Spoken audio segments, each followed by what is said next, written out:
শাকিব খান তার নিজস্ব Facebook page SK ফিল্মসে তুফান সিনেমার হল হাউসফুলের এই ভিডিওটি প্রকাশ করেছেন। সিনেমা হলে উড়াধরা গানের সাথে শাকিব ভক্তদের উচ্ছ্বাস করতে দেখা যায়। দীর্ঘ কয়েক বছর পর সিনেমা হলের এমন দৃশ্য দেখে মনে হচ্ছে সিনেমা হল তার প্রাণ ফিরে পেয়েছে। অন্যদিকে রায়হান রাফি তুফান 2 এর ঘোষণা দিয়েছেন। তুফান 2 আসবে খুব তাড়াতাড়ি ইনশাআল্লাহ। তুফান 2 প্ল্যান করেই তুফান 1 লেখা হয়েছে। তুফান 2 নাকি আগের সব সিনেমার রেকর্ড ভেঙে দিবে, কারণ তিনি বলেন তুফান হচ্ছে জাস্ট ট্রেলার, তুফান 2 হচ্ছে আসল সিনেমা। মানে আমি শুধু এতটুকু বলবো, তুফান 1 হলো জাস্ট ট্রেলার, তুফান 2 হলো আসল সিনেমা।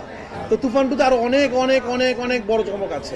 আমি বিশ্বাস করি যারা তুফান দেখছে প্রত্যেকটা মানুষ 2 জন্য অপেক্ষা করবে, এবং 2 যেদিন রিলিজ হবে সেদিন দেশ সবকিছু বন্ধ হয়ে যেতে পারে আমি মনে হয়। এখন তুফান 2 কি হতে পারে সেটাই দেখার বিষয়। এখন এই পর্যন্তই। নিত্য নতুন নিউজ পেতে চ্যানেলটি সাবস্ক্রাইব করার অনুরোধ দিল। ধন্যবাদ।